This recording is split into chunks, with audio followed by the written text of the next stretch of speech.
Baik, Assalamualaikum warahmatullahi wabarakatuh. Perkenalkan, nama saya Muhammad Idris dengan NIM 2309 1326 11049 dari Prodi S1 Administrasi Rumah Sakit, Matkul Manajemen Bencana oleh dosen penggampu yaitu Ibu Desi Anggraini, SKM titik Mars. Di sini saya akan membuat tugas video mitigasi, memberikan penyuluhan edukatif mengenai edukatif bencana, serta menjelaskan apa yang dilakukan pra bencana, saat terjadinya bencana, dan pasca bencana. Di sini saya akan memilih penyuluhan edukatif tentang bencana gempa bumi. Mungkin sedikit saya akan jelaskan. Mungkin sebagian kita semua sudah tahu bahwa gempa bumi adalah peristiwa berguncangnya bumi yang disebabkan oleh bergesernya atau patahnya lapisan bumi.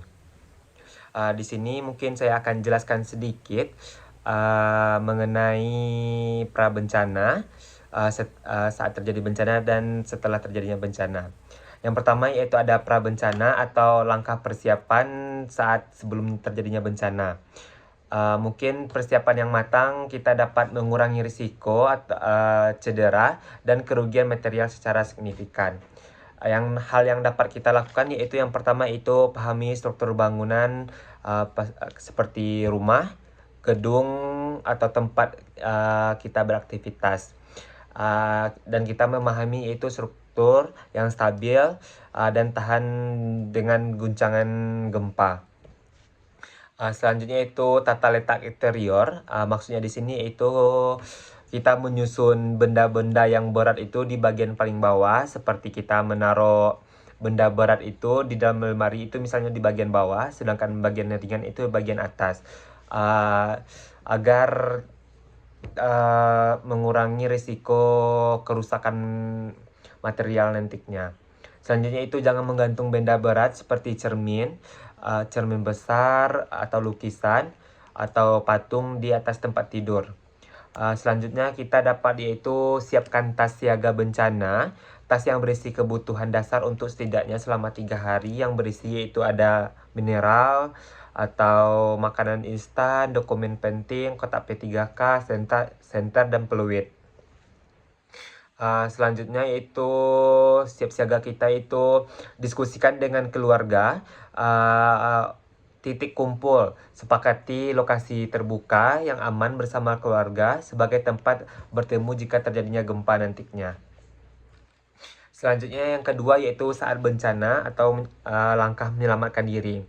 Itu ada beberapa. Yang pertama, jika kita berada di dalam ruangan, lebih baik kita merunduk atau berlindung di bawah meja yang kuat.